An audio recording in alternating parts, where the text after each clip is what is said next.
Hey, everybody, and welcome once again to CSUN Performance Ensemble presents is the word, presents a conversation with, and surprise, surprise, today's a little different in that the conversation is with my good friend Fernando and me. So, so now, Fernando, you are the man of the hour. Fernando Antonio Martinez. And me, Jefferson, Denim. I'll throw my middle name in there. And decided to, hey, I don't know about you guys, but I love the fact that we can Zoom call and touch base with people. I miss humans.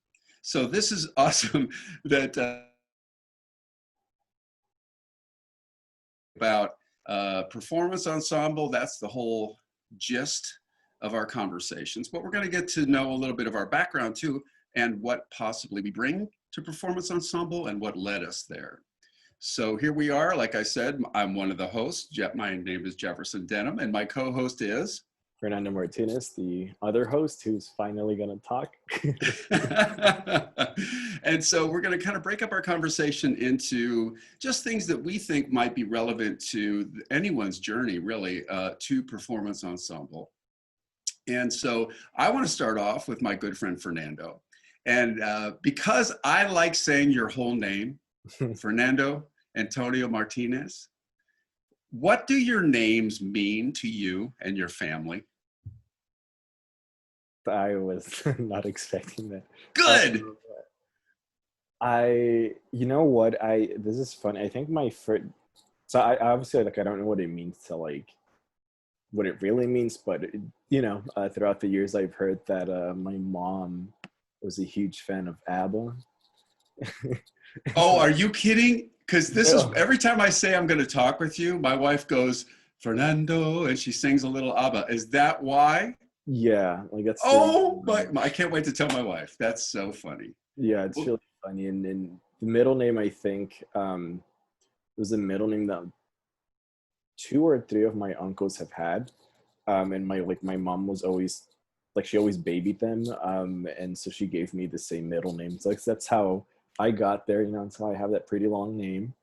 But I don't know. I think that's what it is. Well, what I love about it, Fernando, is that the middle name is a cool thing because, like you just shared, your mom is connecting you to your family heritage. Mm-hmm. And, parents, that's their chance to kind of brand us, for life. And I don't know if they're thinking that far ahead, but they are definitely branding us. And so there's a reason why they chose the names they did for you. And I love that little story. I think that's cool. It's a connection to your heritage. There you go. Well, where were you born, my friend, and where did you grow up? So I was born, okay, so people think that Hollywood, like, you're not born in Hollywood, but technically I was born in Hollywood, right? So I was born in LA, just like in the Hollywood neighborhood, but I grew up in Koreatown for most of my life.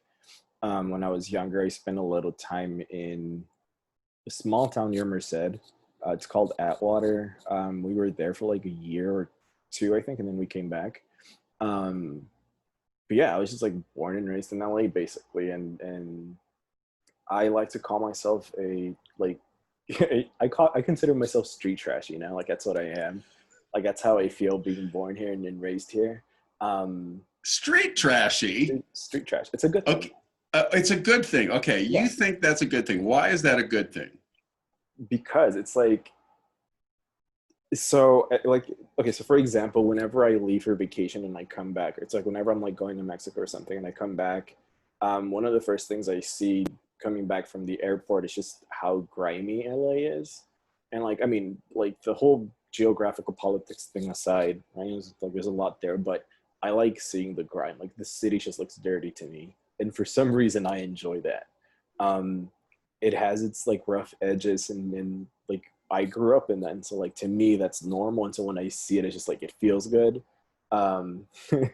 I grew up doing a lot of like really weird things just to like get by too. And so like a lot of that other people might find to be trashy, but I'm like, nah, like it's like, that's just what life is here, But isn't that true that I don't care where you are on this socioeconomic ladder, You are just trying to get by. And obviously, when we're on the lower end, getting by means sometimes a little more creativity with the elements, right? And the materials that are available to us. So now, where are you in the pecking order of your family? How many brothers and sisters do you have? So I I technically have 4 siblings. Technically, I've never met one of them, but like the ones that I was raised with, like my 3 other siblings, I'm the 3rd child. Um, and for some reason, I was always obsessed with the idea that I was like the ignored child, but I really wasn't. Like I was fine. Was this when you were in your emo stage? It helped to feel like you were neglected? Yeah, that's I've never left that stage. Aesthetically, I'm still in it. Emotionally, I'm not, still there though. But yeah, like that's what I would tell myself. Okay, you've intrigued me. Maybe it's just me, dear listeners, but if it's just me, indulge me for a second. So there's one sibling that you've never connected with. Yeah. Who is that person? Who's this mystery person, and why not? Well, he wasn't like, this was before my mom even came to this country. So it's like, I've never met this person. He was born and raised over there. He used to visit, but I don't think I was born yet, or if he did, I must have been, obviously it must have been before I could remember anything, but I don't know anything about him.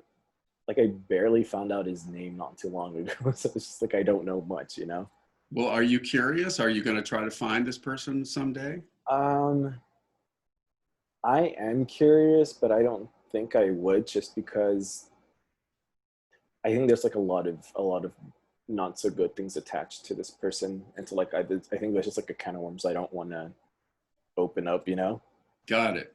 Intrigued, but not willing to dive into that, I think, like personally.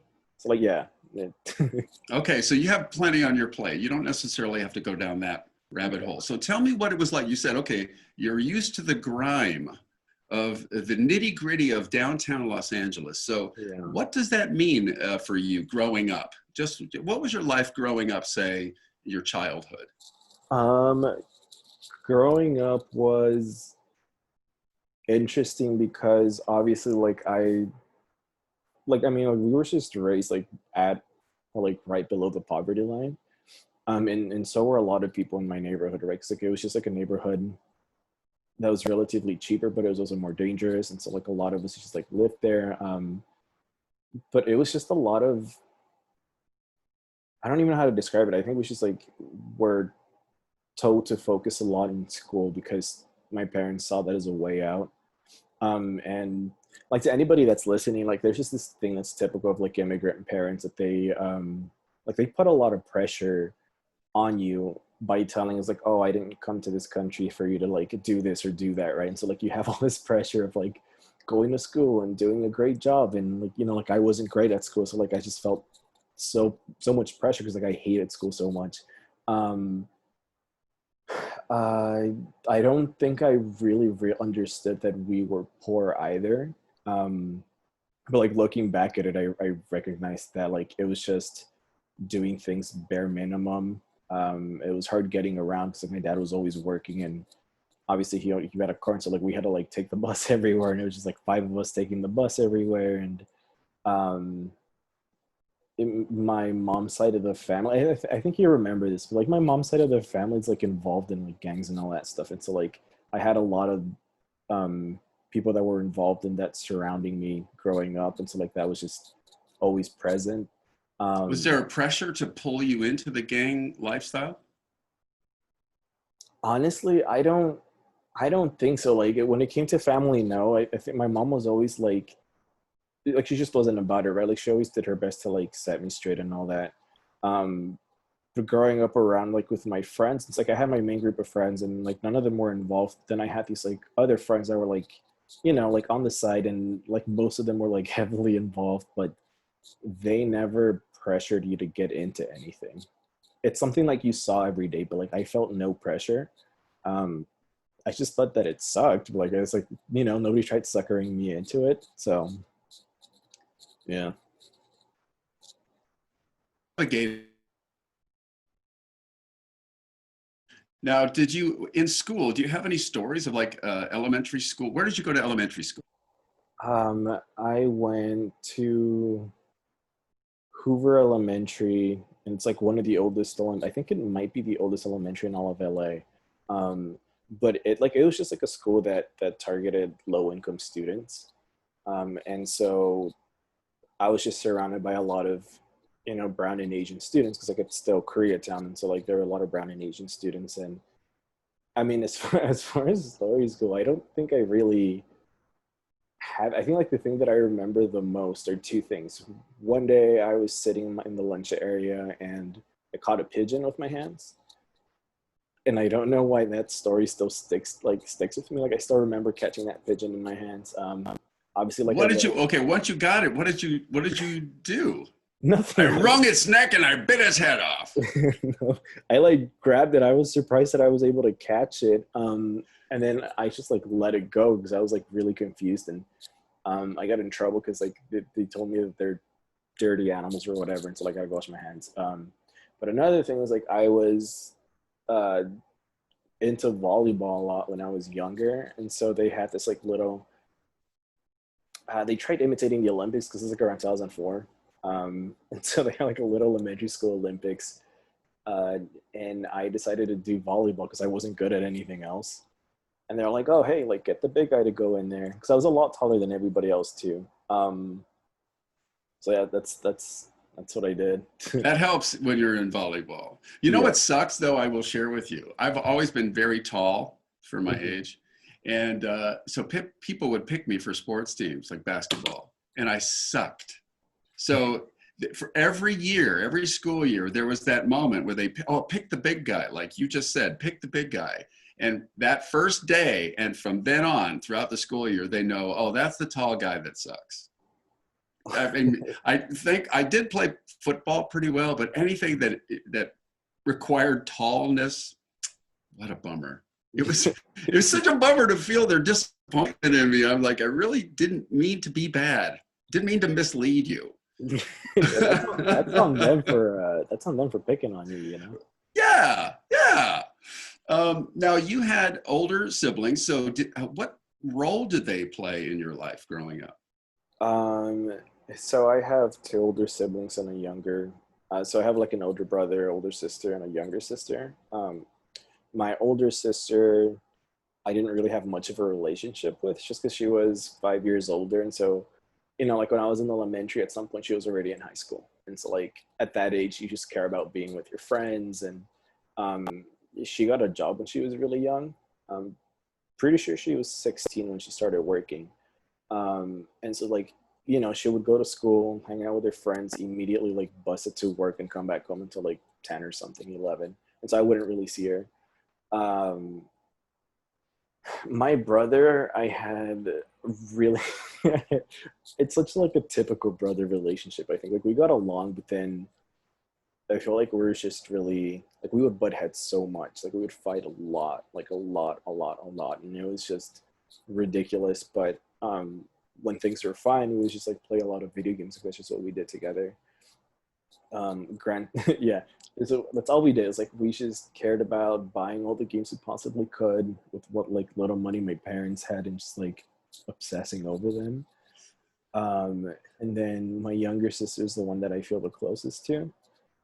It's just because like I've always treated her like a baby, and so back then like that's what I would do. So I would just baby her. Yeah, and so I think like the two of us are just like pretty inseparable. Like even now, like we're just like attached to the hip. But yeah, like it wasn't really.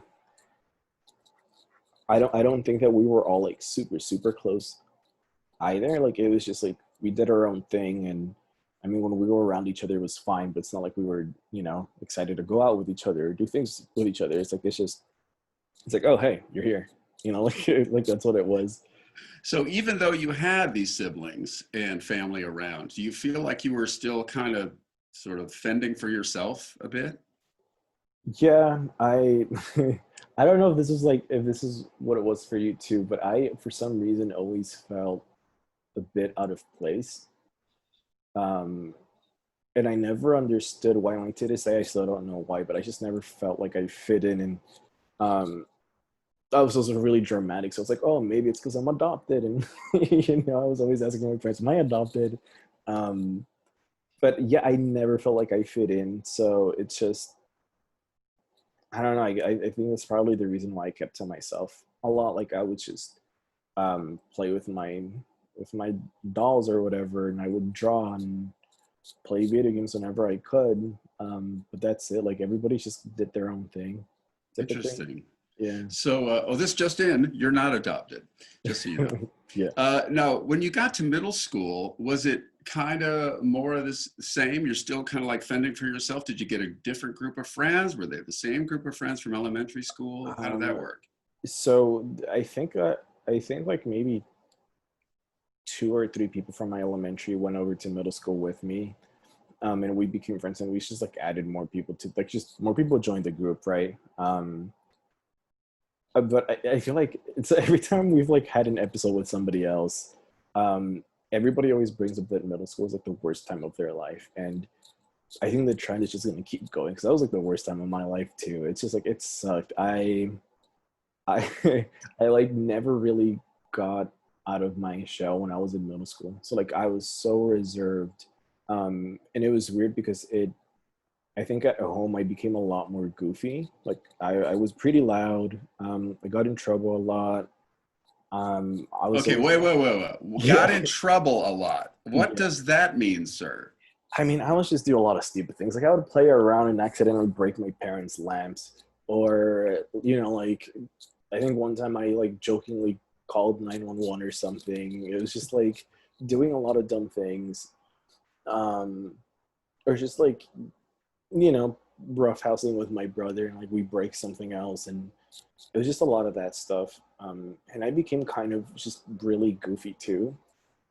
But then when I would go to school, it's just like I couldn't. Like it felt so difficult for me to open up, and I hated the thought of like being around people and having to talk to people, and I hated school. So like everything just sucked. Did So like anybody specifically like try to pick on you, or this is like the stuff that you kind of put on yourself?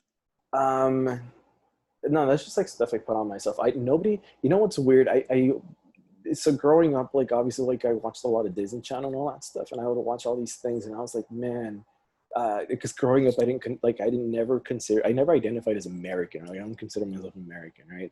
And so growing up I was like, man, American TV shows are so weird, because like you have all these like cliques, and there's so many like people bullying you if you belong to a certain clique. And when I went to school, everybody was just like meshed together, and it just mirrors what LA is, right? Like it's just a bunch of different people, and so like people that you think would belong to different cliques were together, and nobody really. I mean, obviously they're still bullying, but I never really saw it. Like there wasn't that like one big tough guy that would walk around and like shove people into their lockers, and like that never happened to me. Um, I think a lot of like the negative things that I experienced are a lot of things that I just put on myself for Hmm. some reason. You just looked around and thought, I don't fit in with anybody. Even though you had your group of friends, though, you did have a group of friends, but did you Yeah. feel like you were comparing yourself to others, and then you thought, okay, comparatively speaking, I suck? I don't know. I think what I did a lot was I would look at other people and notice just like how happy they were. And like I was like, why? And I'm like, I don't like I couldn't display that much amount of happiness, and I couldn't behave a certain way because like that just takes so much energy and effort, and I don't care enough. I think I was just very like unattached to a lot of things. And like you said, it was weird because I had my group of friends. Like we were all sitting at a table, and I'm just like on the edge, and if somebody talks to me, I'll talk to them. But like I was just like listening to people. That's all I, I ever did. I have a theory about this about you, and God knows I am not a psychologist, and I What is it? don't play one on TV. What But is it? you have this, you said a kind of a detachment. You had this detachment in middle school. I think that you have this wonderful ability to observe. I think you were just saying this, that you would just listen and you're able to observe things. And I think, and I'm kind of touching on what we're going to get to in a minute, but I think that that's what gave you a lot of the foundations for your art, because you have a wonderful capacity to look around you and decipher it and go from an observer. It's almost like you're reporting. It's like you're a pod. You're a soul in this Fernando pod, and you're doing some research. You're an explorer. And so it doesn't surprise me, and you can tell me if this is all bullshit, you don't believe it, but it just kind of seems like this is kind of the foundations of what I know you have a great capacity for, which is looking around and interpreting your environment. Is that anywhere near the mark, do you think? I think reflecting, yeah, it does. I mean, now, like, you know, obviously now I mean, I'm still pretty quiet, but like more outspoken than I ever was. But I still, for whatever reason, romanticize that, you know, like just being able to be there and not really have to do anything, but just absorb whatever's there. I think you're right. I think that if you wanted to do a TV show where you're a psychologist, you'd be pretty good at it. You know? Oh, I wasn't fishing, but I'll take it. Oh, by the way, so if Pabst Blue Ribbon would like to sponsor that show or this show, PBR. I don't know, Fernando, was that the kind of, what? It's funny, when we were, again, I'm jumping all over the place, but I just will put a marker here and just say, when Fernando and I were at CSUN together, we would go get a beer. And I don't know if PBR was on the list. It was usually much more upscale or homebrew kind of stuff. I don't know what, anyway. Do you remember seeing PBR on the menu? I don't think so. No. Okay. Because CSUN is too classy for that, listeners. Okay, so let's. To be fair, they had Bud Light, so you know. Okay, well, not that classy. So if you're trashy like me, you were grimy, trashy. I was white trashy. I don't know if there's any distinctions there, but that's why Bud Light. Plus, it was cheaper. Yeah, I was a student. Yeah. Okay, so let's get to high school, shall we? So you get out of middle school, the hellscape that was middle school. No, yeah. Not that bad. But anyway, so you get to, or maybe. So in high school, is this when you kind of decided, I'm definitely an emo kid? I am. This is this is the category for me, baby. Yeah, that's really funny. I think that just like going back a little bit, like towards the end of, you know, being in middle school, I had a friend that I like really admired for some reason, just because I thought he was really cool. Like this guy could talk to anybody, and it was just easy for him. Like it was natural for him just to like go up to a stranger and talk to him and have a conversation. And I thought he was cool, and he was like this guy with like long hair, and he had a skateboard, and he like always wore Vans all the time, you know. And one day I was talking to him, and so I had an iPod Shuffle, like those really tiny old iPod Shuffles from like 2005 that I won in a school-wide raffle, right? Like I couldn't afford it, so I won it in a raffle, which is really lucky. And one day he asked me to if he could listen to my music on there. And mind you, growing up, I never listened to any music that was in English. Like I never, you know, like I was raised speaking only Spanish. All the music I listened to was in Spanish, and so like the music on there was like, it was like 80s love ballads from Mexico. Like that's what I listened to, because that's what my parents listened to. And like what? Can you give me a title? There's this group that I really like. It's called Viento y Sol, which just means like the wind and sun or whatever. And what was the love ballad that was their famous love ballad that you listened to? It's a Spanish cover of "And the Heavens Cried." I don't know if you know that song. No, or "The Heavens Wept." I forget what it's called, but like a lot of bands back then in Mexico were known for doing covers of American songs. So like that's one of the. Okay, I'll send you a link later. It's really good. Okay, so and maybe we'll put a link in the YouTube channel. So you hand your iPod Shuffle to this guy, skater guy who you think is cool with long hair, and you said, I don't know if you're gonna like this. I was mortified because I was like, man, I'm gonna get judged so hard. And it was for whatever reason, I was like really embarrassed about what I engaged in culturally, right? And so like it's just like a whole thing of like, oh, you're Mexican, but you're also American, and like you have to do that whole thing. And most people I knew didn't listen to anything in Spanish, and he like didn't laugh at me until like I was relieved. And he told me, he was all like, hey, like I want to show you some really cool music. He was like, there's this really cool website. I don't know if you've heard of it. And he writes it down for me, and it was YouTube. Like it's when it first started. It was like 2006 or something. And he's like, yeah, go to this website. And he was like HTTPS, whatever. Like he wrote the whole thing. And he was like, search up these bands. And he gave me two bands to listen to. One of them was Slipknot. I don't know if you're, yeah. I think the song was Wait and Bleed. Like I still remember this song.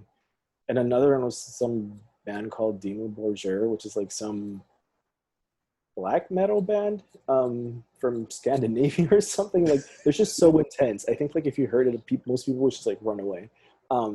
But I heard it and I was like, man, like this is the music that makes this person so cool. Like, you know, like it's so aggressive, it's so angry, it's so fast paced. Like I've never heard anything like this. And so going into high school, I discovered LimeWire, and I just like would type in one band and a bunch of different songs would pop up, and came across a lot of like, you know, quote unquote emo bands, and like that just became my whole identity. Not that I like. That's the word I was gonna get to actually. Yeah. So before that, this is like a pivotal moment. We all have them in our lives where, oh, there's a marker, there's a demarcation. I was one way and now I'm this way. So before that, did you say your identity was more like, okay, I'm American, but I feel more Mexican than American, and so I'm the detached thing. And now you find this, and this felt like now it's not something that like you go, oh, this is what I've been looking for. It's like, this is what I want to aspire to, right? You wanted to be like this guy, and you saw he liked this music. And obviously there was something about it that you liked too. But there's a way, now there's a shift. Is this right? Where Yeah. this is my identity. This is who I am. Yeah. It like I wanted to be like my friend, not in the way that like I wanted to look like him. I just wanted to be like him, you know, like have the confidence that he had, and have interest in these like what I thought were like niche things, and so it's just like changed everything. Like because I never cared for the look, right? Like I never cared for that. Like I mean, eventually I had it, but like I never cared for the look. I was just like I just want to be a part of this, and everything changed because like I used to like tuck in my shirts, and I would wear like colored shirts all the time and blue jeans. And I mean, like anybody that knows me knows that I haven't worn blue jeans in like almost a decade now, right? Like all I wear is all black almost all the time. And so like that's when everything changed. I was like, I started buying my own clothes at that point, or choosing my own clothes. Because my mom used to buy them for me. So like I started picking out my own clothes, and it like just changed me complete. I think like it changed me forever from then on. Like that's, you know. Did your family and your friends, did they notice this change, and were they surprised by it, or you know what I mean? Like, oh, there's something different about him now. Um, I don't think so. I don't know. I don't think so. It's also kind of hard to remember that. I don't think my friends did. I don't think it did. I like also was still pretty reserved in high school, and so maybe they just like assumed like, like that makes sense. But they also never really cared to like ask me what I was listening to. You know, like we just never really talked about music, and so like I just kept to my own about it. So again, you're around and you're not antisocial, but there's a detachment thing still, and you're finding your own way. Now, coming out of high school, you had said earlier you were not a good student. Were you a good student in high school? Nope, not at all. Okay, so for our listeners, especially if you're a listener in high school and you're thinking, I'll never get to college. How did you, a student who's emo, who is looking around him going, I'm just kind of detached and I'm looking at the world, and how did you get to college? That was, I think a lot of things happened that got me to I think it's ironic, right? Because like we both have taught now, like we're professors, right? And so it's ironic that I wasn't good at it and hated it. But when I was in high school, um, eventually like I transferred out to this new school, and all I ever did was just like spend time with my friends. Like that's all I cared about. It's like I don't care about school. I lived right across from it, like literally a street was just in the way of me and my school, right? And so like all I cared about was like staying on campus till like 7 p.m., but not studying, and I just wanted to have fun. Um, and it wasn't until at some point in my senior year, I like for the first time in my entire high school career got a C in math because I would always get or D's. And I got a C for the first time, and I was like, "Whoa!" Like I didn't, and it was like pre-cal too, and I was like, "Man, I didn't even try, and I got a C. That is so weird." And I like tried a little bit harder, but my GPA was so low that I couldn't really apply to a lot of places. And um, going into college was difficult because for whatever reason, I wasn't I didn't qualify for like the fee waivers to apply to schools. And so it was too expensive for me, and it was too expensive for my parents. So I couldn't really apply to any schools. And so I told them I really wanted to go to one school, and they told me no. Like they wanted me to go to the same school that my two siblings went to, which is Cal State LA. And they're like, just go there. Like they can teach you what it's like, and it's safe, and like you'll probably get in. Um, and granted, my parents didn't really know anything about universities, right? Like it was obviously a new experience for everybody in my family. Um, and I was like so upset by it, and so I was like, fine, whatever. And so I applied to Cal State LA, and they rejected me. Like it's the only school I was able to pay for to apply, and I got rejected. And I was like, well, like now I don't know what to do. Like, what am I going to do with the rest of my life? And I felt so lost, but I had a friend at the time that kept pushing me to apply to community colleges. And, you know, like there's always that negative stigma around community colleges that it's a bad thing or that it's where, you know, certain kind of people go to. And I'm like, and I believed in it too. And I was like, nah, I don't want to be there. Like, it's not for me. And um, my friend convinced me to apply. And obviously, like, I got in. And, you know, it was the same thing in college, though. I still didn't care for school.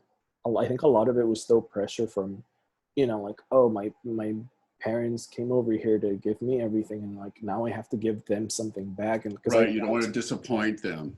yeah, and like there's just a lot of guilt. Like even if they don't guilt trip you, I think it happens anyways. Like you feel so much guilt because it's like you know, like because both my parents were like 17 when they came to this country, right? Like they were children and lived on their own and made a living like that. And so I was like, man, they did that, and I can't even go to, like, I can't even pass a class. And so like I felt so much guilt. And then I was just lost. I didn't know what I wanted to do.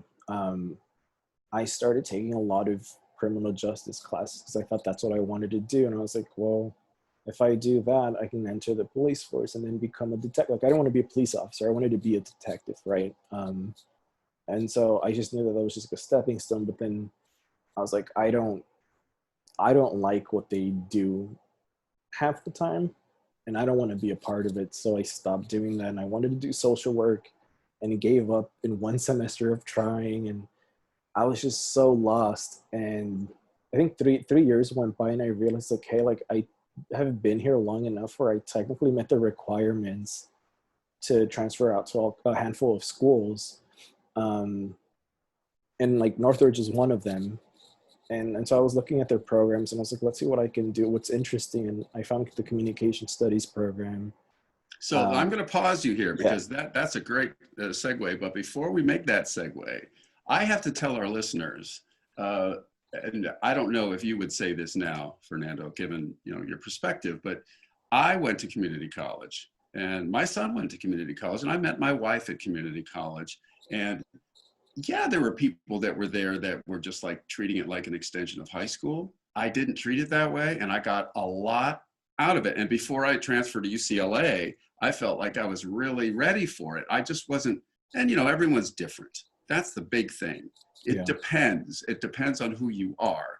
But I guess I bought into it for a nanosecond, the whole disparaging thoughts and talk about community college. But then once I got into it, I'm like, well, like you experienced, you could try out criminal justice because you thought maybe that, then seg out of it, and it's not costing you an arm and a leg to do it.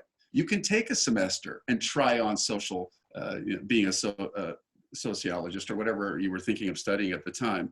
After a semester, you go, nope, not for me. So I love community college for that. Now, I mentioned I met my wife at community college. Did you have, did you have any special someone, either in high school? Who was your first girlfriend? Let me ask it this way. There was somebody in high school. It was like till senior year, I think. And like it just lasted throughout senior year, but like after that, it didn't. Okay. Was she the first girl you ever kissed? Yes, actually. Okay. And so how was that? How did that first kiss happen? I'm pretty sure. So in my school, the two science classrooms that we had shared like an inventory room or something. I don't know what it really was, but a lot of us would just hang out in there. And it's just like it sounds like a big closet. Honestly, that's what it was. But there was like a fridge in there too, so like everybody was just like hanging out there and eating or whatever. Like those of us who didn't go to like our lunch, which is spend our time there, but like all my friends and I were there, and like my girlfriend was there. And I think I was just like standing by the doorway, and it was this person was like a lot shorter, like almost a foot shorter than me, right? So she was really short. So she's like standing in front of me, and she just like jumps up and kisses me, and I never processed what had happened. I was like, wait, what? Like it was just like a new experience. I had no idea. Does this mean we're engaged or something? Yeah. It was just like so sudden. I didn't process it completely, and I thought it was a really funny first experience. Right? Like it's funny. I know. Totally. All right. So after high school, now you're footloose and fancy free. And all right. So you're 3 years into community college. Where was the community college? Which one was it? So I went to a couple. So like the LA has the community college. Like every city has their own like district of community colleges, right? And so in LA there are 9 of them. And so technically you can take whichever class at any school. It doesn't matter because they all transfer over. So for the most part, I did it at LA City. But then I took classes at East LA. I took classes in, oh man, I forget what the city's called. It's like next to Watts. It's like South LA. And so like I went there and took classes at Pierce. But for the most part, it was at LA City. But like I was just everywhere. I went to Pierce. That's where I got my AA degree. Yeah. Did you get your AA, or did you just had enough units and you transferred? I transferred. I like wanted the degree just to have it, but I'm like, if I'm gonna get another one, like I don't see the point. And honestly, I was too lazy to go to the ceremony, so I just like transferred over, and it's too much work to have to talk to a counselor and deal with that stuff. So I was like, nah. I was just got it. So this is pretty impressive, Fernando, because that means you were navigating all of this on your own, pretty much, which is kind of your MO. You've been able to kind of figure out life as it came at you. So you decided, after all the different things you tried, you thought communications. Now, why communications? So there were a couple of things. One, when I saw the name, I like did what a lot of people do, like searching up what careers you can enter with that degree, right? And I realized how broad it was. Like you can do so many things, and like you can go into journalism and broadcasting, you can do PR, you can do HR, you can like be a writer if you want. Like you can do so many things with it. And I was like, man, like if I did that and I tried one thing and it didn't work out, I was like, well, this degree still gives me the ability to enter a different space and try that out, obviously, like now I know that it doesn't matter what degree you have, but like at the time, like that's what that's what I thought to myself. And then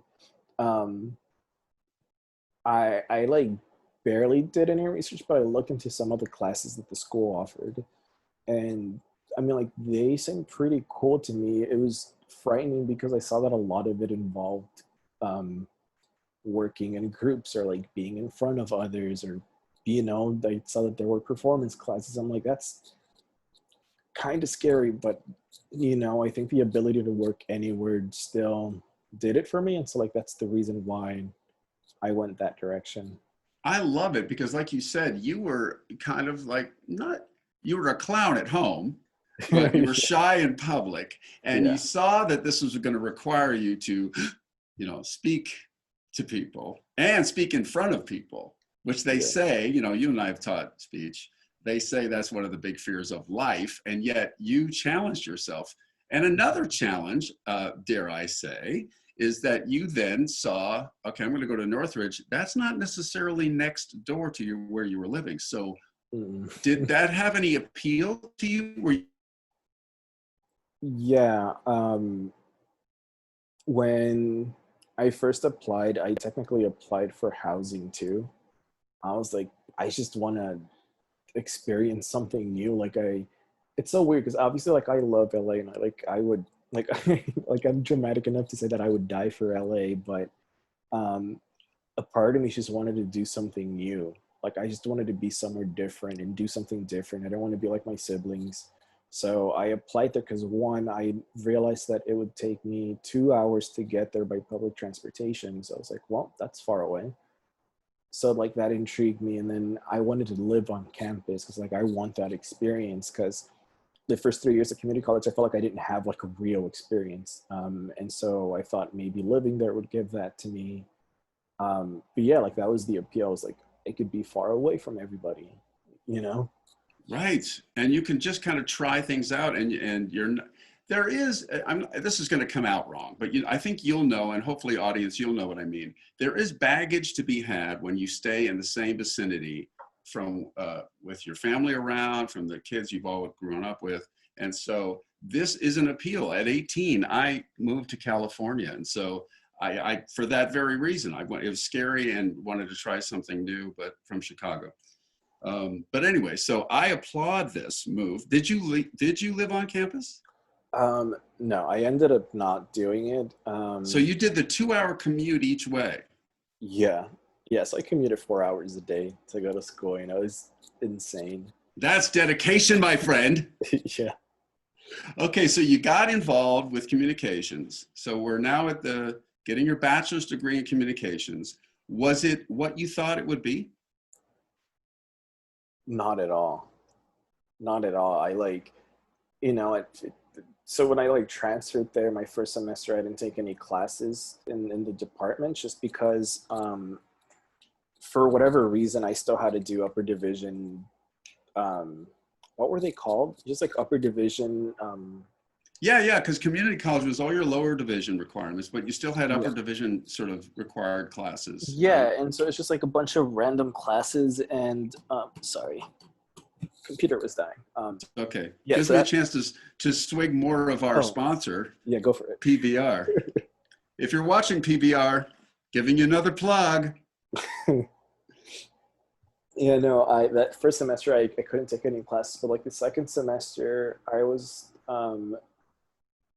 it kind of felt like what I expected it to be, right? Like it talked about the media, it talked about like all these cultural artifacts, and it like was about analyzing these like commercials, these songs, and I'm like, yeah, that makes sense. But the longer I stayed, I somehow got more into like the artsy side of communication that a lot of people don't realize exists. And I just started taking a lot more performance courses and sort of ended up there. Which is, again, you may think it's, and maybe our audience might think this is a surprising move for someone who's quiet. But I know inside you is this brooding artist that wants to communicate, right? So I'm not surprised to hear this. Now, were you, though, surprised to discover that, hey, this is stuff I like? 100%. So my the second semester that I was there, when I was finally able to take communication courses, and like I like have brought this up before, but there was a person that I had in like 4 of my classes. Like we shared the same 4 classes, and it was crazy. And we started talking, and became friends, and like we're still really good friends today. But she came up to me, and she was all like, it was just a very dramatic way. It was all like to tell him, was like, you have a story, and I'm like, what? He's like, yeah, like you have a story to tell, like um like I know that you have things that you want to share, and then she brings up this thing. She's like, yeah, I'm part of this thing. It's called Performance Ensemble, and I was like, oh, what is that? And she was telling us like, yeah, we just like we create shows, we stage them, and we perform them for people every semester. And she was like, you should come check it out. Like she didn't tell me to join. She was like, yeah, just check it out. And I was like, sure. And she gave me a flyer, and I was like, God, And so like when I went home, I stared at the flyer. Are you kidding? I was just like staring at it. I was like, should I not? Like, it doesn't seem like something I would enjoy, but it's something different. And then I thought to myself, well, I can treat it like a club if I wanted to. And, like people tell that like clubs and these extracurriculars, what makes the experience so much better in a university. So I was like, and 2 weeks later, I ended up there. So like, it just surprised me. I was like, I told myself I wasn't going to, and I did. I love it. I love it. Don't you? And any students listening, and we're going to tell you a little bit about, if you are ever thinking about, if you're an underclassman or if you're, getting your graduate degree too at CSUN, this is an amazing experience. And I'm going to say this same thing that you just said, that I was surprised by it. I didn't quite know what I was getting into. But I did love, once you got into it, you realized this is great. And it does feel almost like the best kept secret on campus, because I don't know why everybody wouldn't want to try it. It's like that. All right, so you found your way into Performance Ensemble. And so that was your junior year, your second semester. So that was your junior year in college. So that means your whole senior year, were you in both semesters in PE? Yeah, I stayed the whole time. Like after that first semester, like halfway through it, like I made the realization, like that's what I want to do. Like I don't know in what capacity, but I just want to be involved with performance somehow. And like I still don't know what I wanted to do with my life, right? But I just knew that performance had to be a part of it. And so after that first semester, it's just like it was a no-brainer that the first class I would always add was performance. Like I would prioritize it over the classes I needed to graduate. Like that's how into it I was. Well, you found something that you could really sink your teeth into, and it was kind of give you a through line possibly through college. Since you were saying you still didn't know what you wanted to do, but you did find this, and if nothing else, I'm going to invest in this for now. So what did, say, the first show that you really got involved with, maybe where you first started to find your story, like that girl told you, or your voice? Do you remember when that started to happen for you? Yeah, what's funny that so the first show that I was in was, it was interesting because we were trying to do something that was like more like, it was very similar to traditional theater, right? It's like there was like a script for everybody. And I mean, like P is like a thing where like everybody writes their own scripts, right? But like this show, we sort of had like people were writing their own things, but there was more of a master script for everybody. um, and we just like decided to scrap it halfway through and did our like just went back to the personal narrative thing, and I wrote something. And when it came time for the show, I was like backstage, and we had like a TV there where we could see what was happening on stage, right? And so like I was just like looking at it, and I was like, I don't know my lines. Like I don't, like what am I gonna do? And I was freaking out. And then the cue comes up, for me to go out there, and I was like, oh God.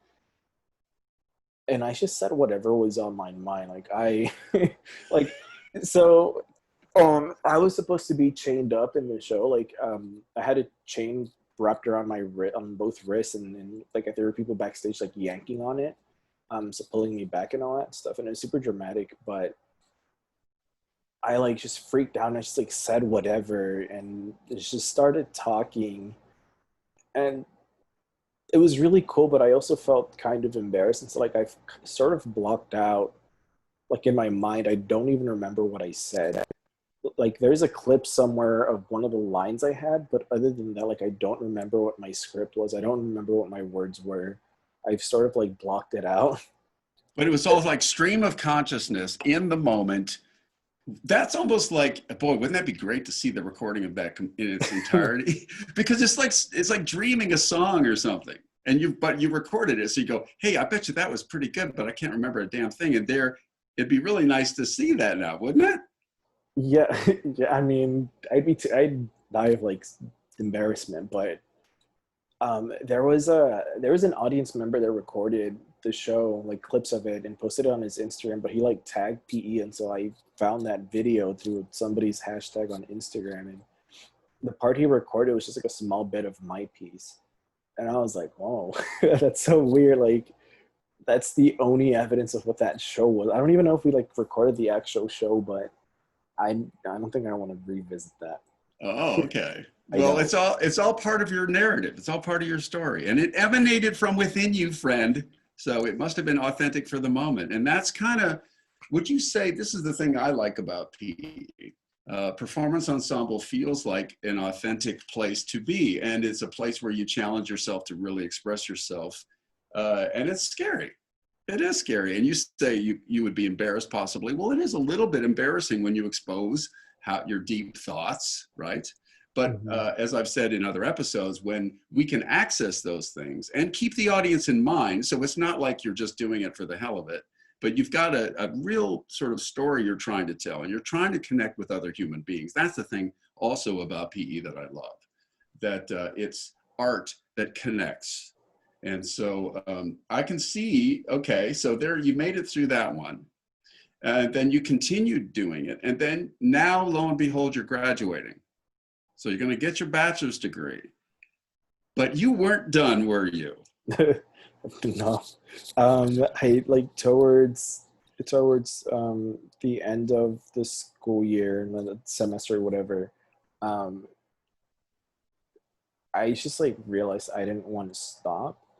And maybe like that's a better reason to keep going to grad school, right? But like I just didn't want to stop. And I looked at all my TAs, like all the assistants in PE, and like they were all just like really good friends of mine. And I was amazed by the opportunity they had to do the work that they got to do, right? And so I was like, I want to do the same. Like I want to TA for PE. Like I want to stay in PE, and I want to like take on this leadership role, like and challenge myself that way. And so um, I'm pretty sure I applied late, past the deadline maybe, to the program, but I applied just because I wanted a TA for PE.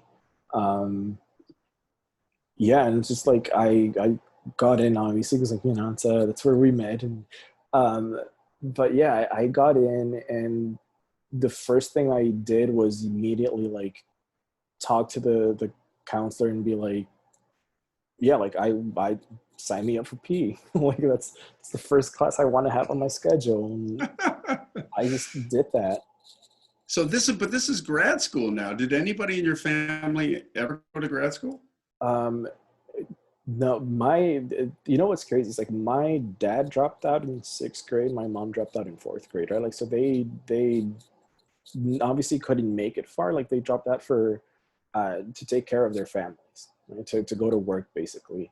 And so me going to college, like we were the first people to go to like the first of the kids to go to college. Um, I'm still the only person in my family to go to grad school basically. But I got to pause you there and say, what a great testimonial, I guess, to your parents and their admonitions to you guys to say, look, we didn't have the opportunities that maybe you now have, and you must take advantage of them. And they didn't really know about college, but they knew that it was a stepping stone to something that they couldn't have, and they wanted better things for you guys. And did all four of you go to college? Yeah. Yeah, I think the only person, like the only sibling left is my younger sister, but like it's she's at CSUN actually, which is really cool. but it's her last year. Like she's coming up on her last year now. But yeah, like the rest of us went, graduated, and I just think that is spectacular. Yay, you guys, but yay, your parents for saying, look, we may not have done it, but I know that you guys will experience something we couldn't get. But then you took it a step further. Now you're in grad school. And the whole reason, is this fair to say, the whole reason was that you could continue in PE? Yeah. I wanted to keep performing, and I wanted to direct, and like I said, I wanted to take on that like leader role in there and do something different too. And it like changed everything too, because I just looked at performance in a more academic lens, and so it also helped me understand what it was a lot better, right? But yeah, like that was the reason. And wow, so finally, way back when you didn't know what you're going to do with your life, now you found something that you could cling to, that you wanted to cling to. What would you say if you were, I asked this question to another guest of ours, if you were to put together a show, let's say you were the director of a show. By the way, before I get to that question, you are a leader, and you're a great leader. You know what I mean? Like, you've got a quiet strength about you, and everyone in this one semester, I've only done it once, and then I've watched you from afar participating in others, but I just felt like, wow, you were in your sweet spot. This is where you belong. And I loved the idea of you being one of the leaders in the group, because I would follow your lead. I would love it. It's great. And anybody who's worked with you, if you have, I think you would say so. Comment here if there's a comment section below us. And say how great Fernando is. So now let's say if you were to put together a show, given all of your experiences, what would that show look like, do you think? I think it would just be a really disjointed, really confusing work of art, honestly. And I only say that because I think I just love thinking of performance in an abstract way, which is ironic because like all I do is like monologues, right? Like that's what I do. Like I talk, like that's what I do. But I like thinking of performance in abstract ways. Like I like the one thing I was never a fan of is doing stuff like a lot of like this weird hand acting of like, oh, I'm performing like driving and so people are doing this and I'm like, oh God, I hate that so much. And so doing things that don't look like what you're talking about or doing things outside the box, right? So like a lot of movement, a lot of group pieces, like pieces without words. Like I think that's what it would look like. There may not be it might be a hot mess. I don't know. I'll ask Jade, but it's just like there's like no through line. It's just like a hot mess. That's what a show would look like if I got to direct one ever. Because I think this is what you're saying. This is what I like about your artistic sensibilities, my friend, is that, yeah, you allow, you even said as much that many times you'd be in a show and it's getting down to the wire and you still haven't figured out what the hell you're doing. Yeah. And to me, a lot of people, I'm a theater guy, so that would be horrible because we will have had a script and you've got a lot of tech people and blah, blah, blah. But for something like Performance Ensemble, that's what's so freeing about it, is that what you call a hot mess is just being open to whatever the vibe of these people put in this space at this time in history, what's impacting us as humans, as society, and what can we comment on through our art. I'm also going to make another comment on what you said, oh, I just do monologues. Your monologues are not, you don't give yourself enough credit, because your monologues, what they do, they're great, powerful storytelling pieces. And what you've done, and I alluded to this earlier, is that you just observe and you soak up what's going on around you, and then you tell us about it. And in the telling of that, you paint these wonderful pictures of so we can completely picture ourselves, right, in these scenarios that you're describing. And that's why I don't want to let you just say, oh, they're just monologues. I think they're powerful, great pieces. And I think also they always fit in great with whatever else is happening, no matter who else is contributing. There's like this, there's certain things that it's just nice to have, little blocks of creativity. Like with Sir, we know there's always going to be some great movement. Mm-hmm. With you, we know there's always going to be a piece that's great storytelling. I loved when we did Caged Bird, what we did with your piece there too. Like you're walking down the street and then you guys would walk. It just was really well done. So I'm sorry, I just had to sing your praises just for a second. Is there anything else that I haven't asked, we haven't talked about PE that you think would be cool? Any stories about it? Yeah. I think this is where we turn the tables, and it's my turn to interview you, because I think I want people to know more about you too, because I think through the last episodes. Oh, I'm in a witness protection program. You're not supposed to give away my identity. right. And so it's just from the last couple of episodes, I think it's pretty clear to people that like you've only been in it for one semester, right? Like is it the fall of 2018? Yeah. Which was the first show that our current director was in charge of. And so the first thing that I wanted to ask you was what went through your head the second that you walked in that black box and you sat down and you witnessed PE? Terror. I was terrified. Here's why. I've done a lot of theater, right? But a lot of it's kind of, I'm going back to school a little bit later. I've had multiple careers, and I was just trying to reinvent myself because that's who I am.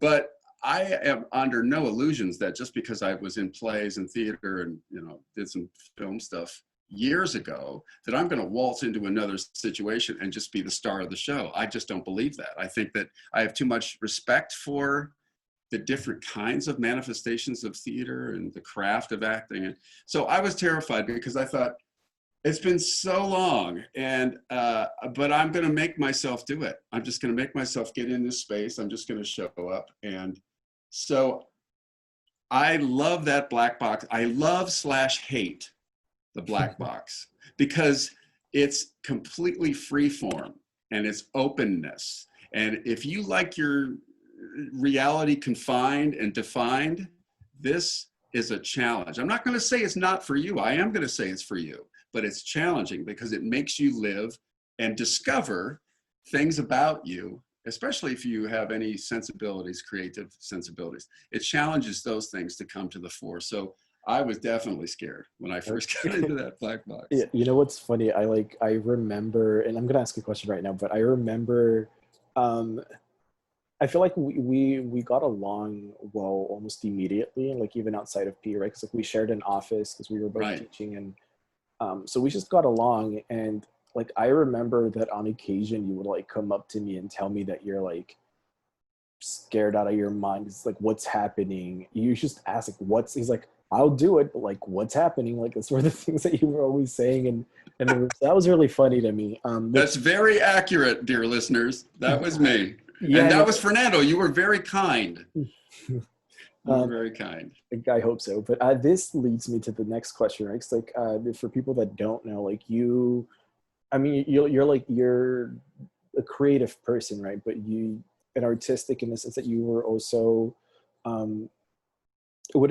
is it right to say that you were like this traditional theater kid, and like you did theater in school, right? But you were also a screen actor, right?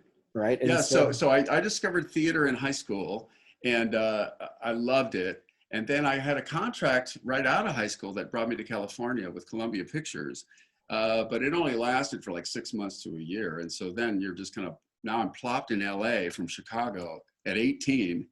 I guess I turned 19 at the end of the contract, but I just didn't know how to go back. I didn't know how to go back to Chicago. I felt like I couldn't go back. I went out in kind of a blaze of glory. Everyone's like, oh, Jeff's going to go be a movie star. So I didn't want to go back and face the fact that I'm not.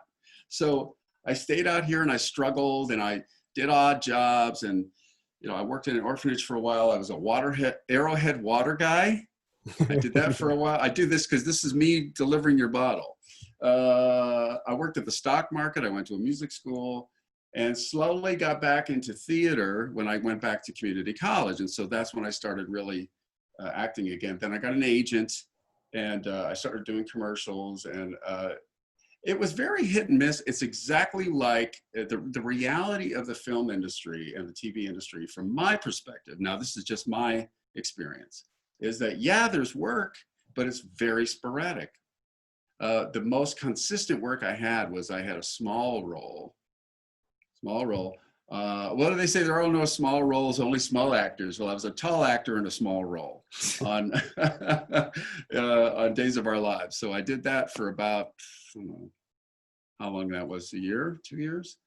And but again, it was like the same deal. So you'd work for 6 months, yay. And then because I wasn't a contract player, then I wouldn't work for 4 months. So you're like, boo. So I'm like, okay, I got to figure something else out. And so, you know, I put my nose to the grindstone. I created another shift. Again, I've recreated my life so many times. Right. I decided I'm going to be in the music industry. I had no idea who was in it. I just thought that would be cool. And so I started at $5 an hour working for Barry White. Do you remember Barry White? He's this R&B singer from the 70s and the 80s. Big guy with a big low voice. Anyway, so I worked for him like $5 an hour. And then I worked for Universal Publishing. And then I worked at Sony Music. And then that fell apart. And then I got involved heavily in being the creative director at churches. And then after that, after I did that for a good 15 years or so, that's when I thought, time for another change. And then here I am at CSUN. Did I answer any question in there? I'm just rambling. No, I think. You did. And I'm glad. This is the thing. Like, I'm glad that you brought all that up for two reasons. One, just because of the state of the world that we're in right now. Like a lot of people feel lost and feel like they're sort of losing themselves and have no direction or whatever. It's like, you know, like things like that work out, because if we look at you, for example, you've changed your life so many times, and I could only assume you don't regret the changes that you've made, right? Like, it's just, it led you to where you are now. And I think that you're in a pretty wonderful place. And obviously, like, all those experiences added to who you are as a person, and you're just like, you're a wonderful person. Oh, thank you, my friend. I knew I liked you. Can I just say something really quick about what your comment was? Yeah. I think it's super important. When these transitions first started happening, it's not like, oh, good, another transition. It was like, oh my God, now what do I do? But it has taught me, you're right, I don't regret a single change because isn't that life? And here we are in the middle of a pandemic, and everyone's scrambling to reimagine reality. I think this is a good thing. I think it's good to reimagine life and get creative. I love that scene in Apollo 13, right? Where they're stuck out there. I'm sure our viewers have all seen it. And if you haven't, it's a great rental. But they're stuck out there and they cannot get back to Earth. And the guy on Earth is saying, okay, here's what they have to work with. He just pours these pieces out this is exactly what they have up there. We're going to figure it out, and failure's not an option.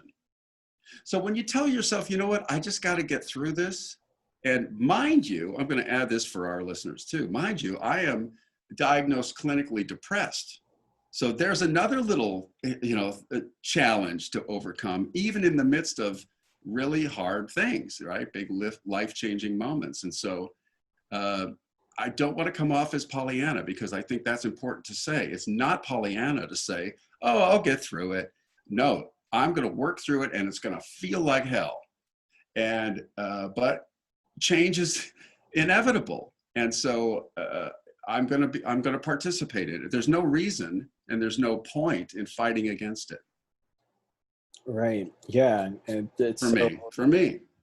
Yeah. And maybe it's different for other people, but I think it's something good to take away from this, right? The other thing that I was, when you asked me if you answered any questions with your response, is like, yeah, you did, because you're sort of this person that comes from this like very technical background when it comes to performing something, right? And it leads to this question about what the differences were, or at least the ones that you've noticed between PE and sort of traditional theater, because, obviously, like, the people that are involved in like the performance world that are listening to this know that performance isn't traditional theater. Like it might have some similarities, but they're not the same thing, right? And I think that when you come from a traditional theater perspective, it might be a lot different.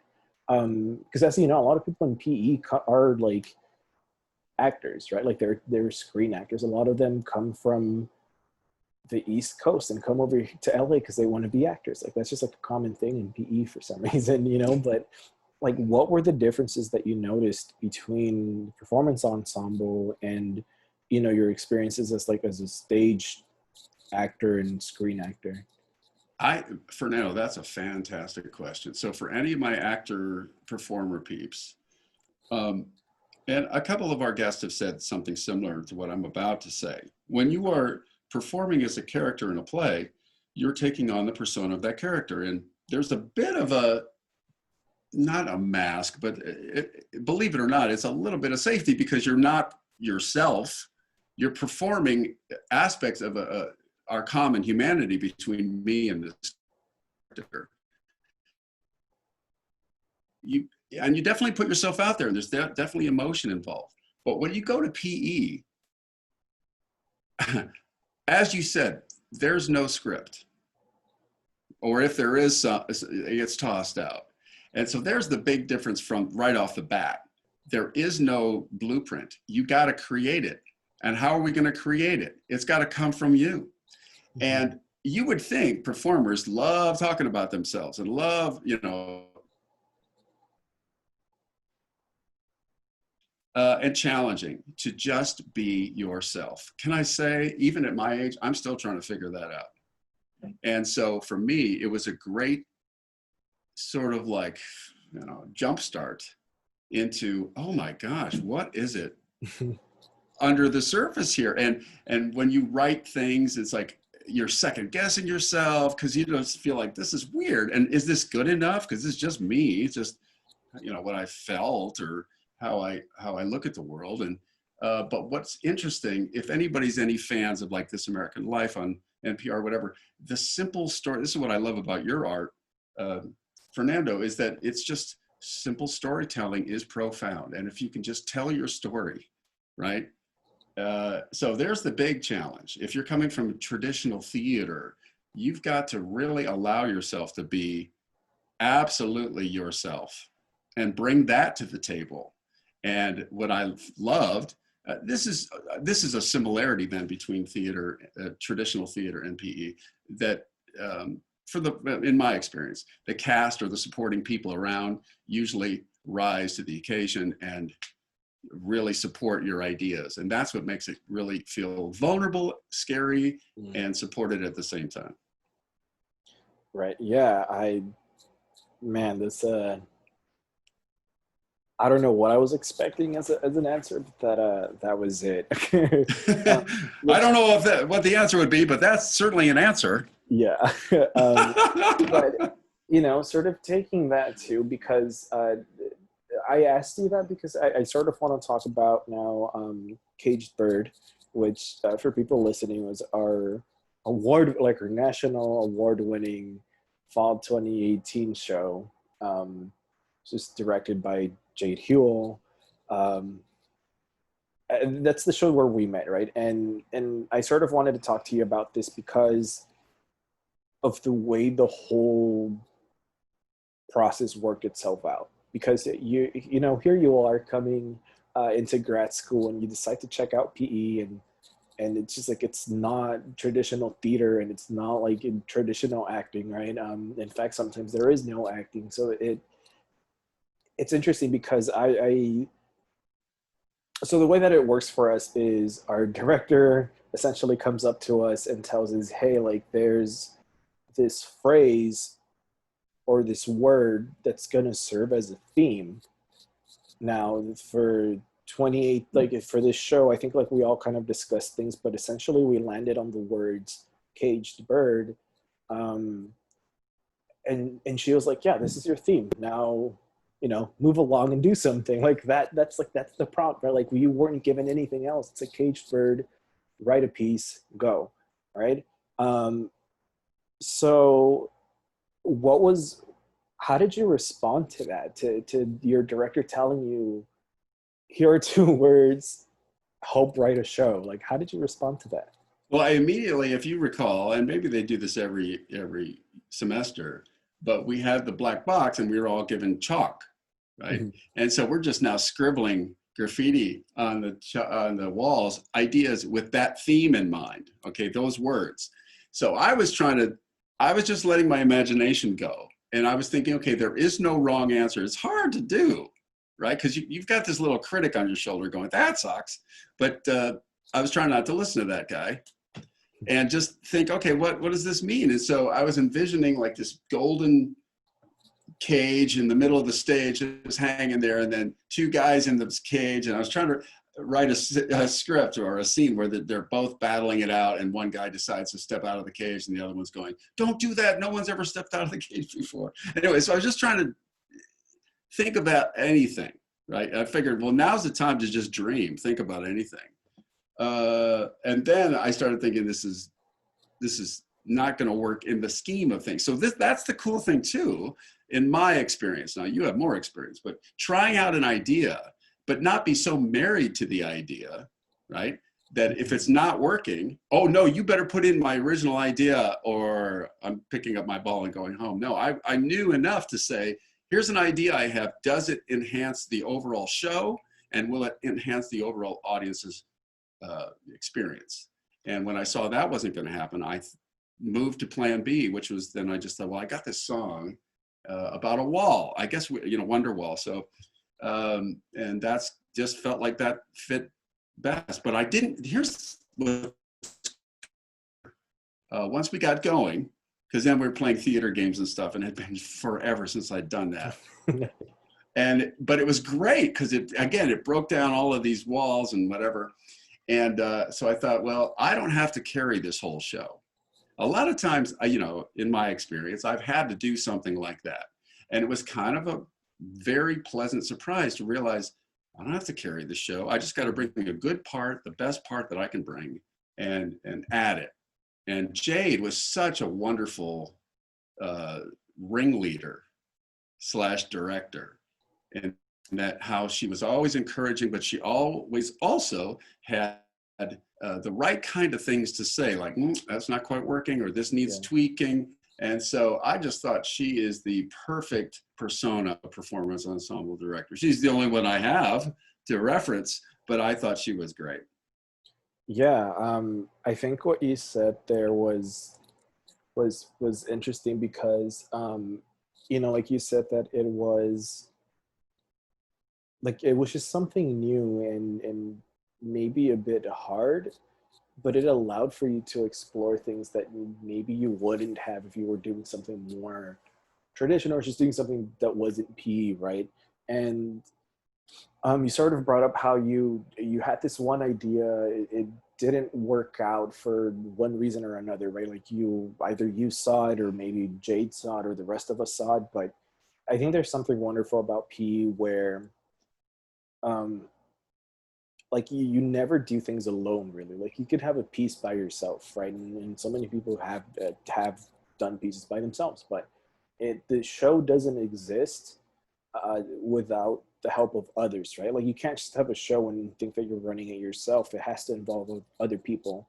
And talking about working with other people and for other people, there's something interesting about performance ensemble, because when you because we're going to get into your piece, which was for people that don't know, like you were the opening and closing act of the opening and closing act of the entire show, which is really cool. But I think in PE there's this thing where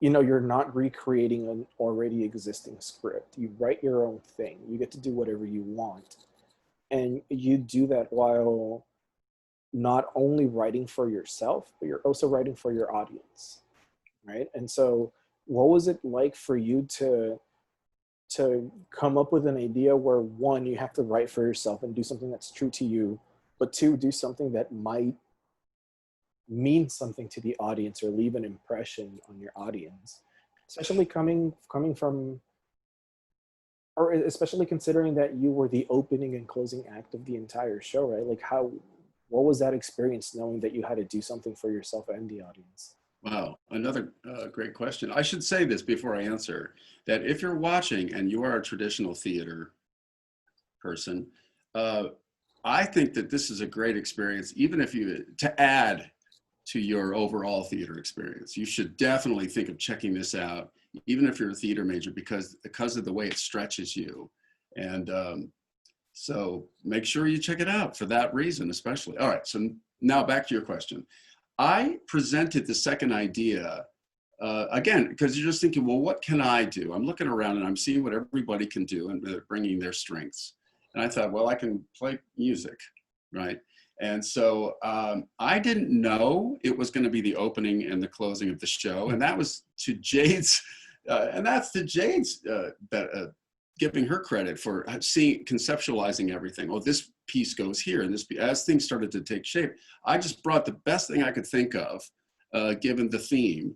And I also saw that it was something that I could maybe work with because someone was playing percussion in our show, or could play percussion in our show. So I thought, well, hey, maybe I could work together with that element, and then, maybe we could make something, or maybe not, just try it and then see. And I told Jade a million times, and if you're listening, Jade, I'll say it again.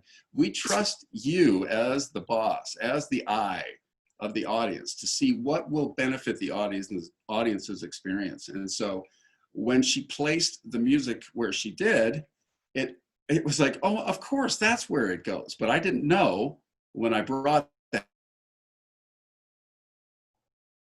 exactly, we got it rolling, then all of a sudden, again, you felt the camaraderie. It's like, oh, now we got a movement thing. Why don't we all spring out of this? And the ideas were, there was no bad idea. Everything was given proper respect, every thought, and then thought, okay, there's a better one, or that's not so good, let's try something else. But that experimentation and finding out how the pieces all fit was exciting. Yeah, I think one of the funniest things about that, though, it's just like a thing that I wanted to tell you. Like, it was funny for me because that piece was what like literally and physically set the stage, right? Because you're playing this song, and I think we have these like black boxes already set up. Like, they were already set up, right? Yeah. And like everybody's just like laying on it, like just draping over the box. And it's like, okay, well, by the time that that you're done singing, the entire stage has to be physically set. And that to me was scary because I'm awful with cues, right? Like, I'm awful with sound cues. I'm so bad at it. And it was made even worse because like our eyes were closed and you can't see the audience. We can't look at you. And it's like the second that you sing this particular line, it's like, that's when I have to go, and immediately. And then everybody has to follow. And it was just, that was stressful. Like, it was fun because it looked cool. I thought it looked beautiful, but it was just so stressful. And I was like, oh, the moment that he sings this word, I have to get up and start moving things. There was a lot of precision in that show where we had pretty precise, movement cues and stuff. And yeah, man, but when it all came together, like you said, oh my gosh, it was so fun to see. And I'm sure for the audience's perspective too, seeing it all kind of come to life, that was fun. Yeah, I thought so too. But yeah, it was just, I think it's interesting how we could have so many different types of talents make a show, right? Because I think that show was to me, like, obviously I've loved all the shows that I've been a part of, and I gave like 120% in every single one of them. But there's something so special about Cage's Burden. I don't know what it was that made me feel that way. Maybe it was because like there was only 9 of us, and our show was like an hour long, just between 9 people, and like we didn't have a lot to work with. Prop wise, we were very minimalistic. But I think one thing that I loved and that made it so unique is that we had so many different types of art included, right? Like you were singing, and we had people do movement pieces. We had somebody do traditional dance. We've, obviously did the storytelling thing, and there was like a lot of music involved. Like we we were singing together, and I don't know, there's something so special about that show. And I guess it goes to show that I think when you really invest in something like that, it well, one, creates a lot of meaning, but it just like opens up your eye to things. I feel like performing from that point on just felt more invigorating than I ever imagined. And like, I don't know what was so special about that show. I don't know, how did you feel when, Oh, like I that? loved it. It was again, I hadn't been in a play in years. And so the fact that it came together like it did and the personalities that were involved, it was just such a lovely, eclectic group, like you said, and the different elements and how they came together, different human beings, the different artists in energy. And so, but again, I will give huge credit to Jade because she just was able to corral us all and just saw how the right pieces coming at the right time gave it the energy it needed to have. And so, yeah, loved it. Yeah, it's insane to think about that. Something as simple as the words "caged bird" can, eventually led to that, piece of art that we created. And I guess for anybody that's listening that has been a part of it or wants to join, like, what is there anything that you have to say for them? Yes, I do. Um, and I pretty much was very encouraging as you and I were both professors. I would tell all my students, make sure you come to see the show. I'll give you extra credit. But also I said, look, make sure if you can, before you leave CSUN, try to experience this because I think anybody in college, and you just said it, and I'm just going to say it too, you're in discovery mode. You're trying to figure out the elements of you, what's really you, what's not you. And also there's elements of you don't even know exist yet. You have to, until you get into these arenas where you can challenge them and maybe bring them to life, you don't even know you have these capacities, right? And so if you're in school, now is the time to try it because if nothing else, I used to, at the beginning of all my speech classes when I was teaching there, you don't even know who you are. You've got a bunch of voices floating around in your head. Some of it's from your parents, some of it's from your friends, maybe a religious leader. Until you test it out, until you find evidence from within to see you don't own it yet. These are just suggestions. You don't own it yet. You don't own your personality yet unless you check it out, test it out, try it out. And so to me, PE, Performance Ensemble, is a big, big part of that process, finding out who you really are. And I think that that's like gold when you do. So isn't college supposed to be where you try things, try new things? This is something that should be like Fernando, be like Fernando and make it the first class, the Yeah, first class you sign up for. every semester. Every semester. But yeah, I really encourage anyone to just try, even if it's just for a semester, because I think it's really profound. I think that answer was profound. And, I think that if I could say something too, it'd be, I think that there are a lot of terrifying things that you could do in your life, right? And there's so many terrifying opportunities out there, but if you had to make one, I think joining PE would be the one to make, um, because it just gives you, I think, some of the most wonderful memories you'll ever have and experiences, but also allow you to meet and work with people that obviously create a special place in your heart, basically. Like you were in there for a semester, and I still consider you a, an amazingly talented and just fantastic friend. And here you are co-hosting with me, right? So like I love it, man. It's so fun. yeah, it does a lot for a person. So I think that's a good way to wrap things up. I agree. And so, as we always do, and you said you were ready for this, as Oh we yeah, always do with our guests, we want to introduce our big three. So the big three is a favorite joke, a favorite quote, and a favorite piece of music or song. So Fernando, Antonio, Martinez, what is your joke, my friend, that you're going to share today? Okay, this one. Oh, sorry, no caveats. Okay, that's what I tell my students. I probably practice it too. What do you call an elephant in a telephone booth? What do you call an elephant in a telephone booth? I do not know. What? Stuck. It's so stupid. I apologize for the awful joke. You know, you've got students watching you, Professor. Oh yeah, I'm gonna report my account. Okay, so that's your joke. What is a favorite quote that you have? So I'm gonna pull this up real quick. It's just for context. This quote is about what it means to identify as Chicano, which is like a Mexican American sort of identity, particularly in the Southwest, right? And so the quote is, to be Chicano means to have learned of respect, to have practiced understanding, and to have been moved by social injustice to the point where the person sees it as his or her duty to fight wrongs wherever they may be found. Wow. Yeah. I love that. And I think in the world that we're living in now, I think that's just, it's just, you know, it sticks to me a lot more. Mm. Wow. Okay. And then what is your favorite song, if you have a couple, or favorite piece of music?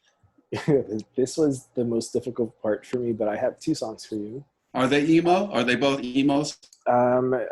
Yes, 100%. There's no way they couldn't have been.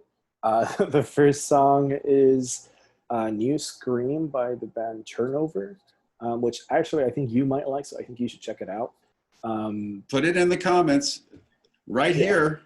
Right, yeah. I don't know. Wherever my image is, down below. Okay, go ahead. Got it. And the second song is called 8 Seconds by Touche Amore. Just because it's the most heartbreaking song I've ever heard about losing somebody. And it just like rips you. Like it hurts so, like you feel for this person. I've never felt that when listening to music, and it's just like it hurt me to listen to it. But I think there's something beautiful too in creating art that means so much to you that it's able to move somebody else. And so like those are the two songs that I had. And that's what we've said about PE too, is that it's not just about can you encapsulate an art, some piece of art, but will it connect emotionally to someone else? That's a great recommendation, my friend. I think it's your turn though. Okay, so I have to do more than one joke because these are so bad, they need a little bit of a ramp up. So I'm just gonna do a few. Ready? So here we go. My friend says to me, "What rhymes with orange?" I said, "No, it doesn't." That's actually okay, so that's one.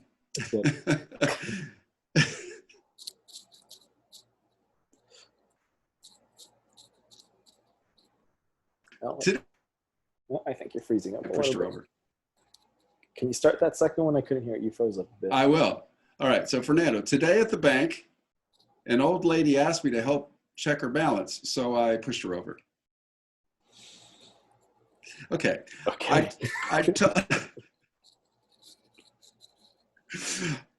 couldn't figure out why the baseball kept getting larger. Then it hit me. No? Okay. Let me try another one. All right. Here's my last one. What do you call a Frenchman wearing sandals? What? Philippe Philip. That's so ridiculous. That's pretty bad. Okay. Right. And you know what? Honestly, they were all good. Favorite one definitely has to be the first one. Okay. I should have stopped there. You know what? You could always try out stand-up comedy. But moving on to the next favorite quote that you have. Okay. So this is from a guy named Michael Mead, and I think it feeds into what we were talking about earlier when we were saying like discovering who you really are. So to become nobody but your true self and to struggle against the tide of sameness and the false security of simply fitting in is a fight worth having. To become oneself by contributing one's native gifts and talents to this troubled world, that is the job to keep applying for and a work worth spending an entire life doing. Beautiful. Mr. Michael Mead. And then some music. So I'm really getting into the artist known as Her, H-E-R.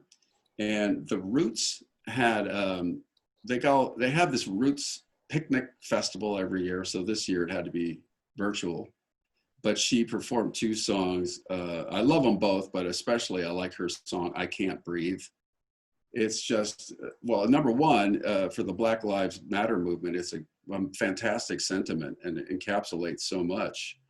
But it's just a beautiful piece of music too, and she's just a phenomenal artist. So highly recommend her. So there's my recommend, her. I Can't Breathe.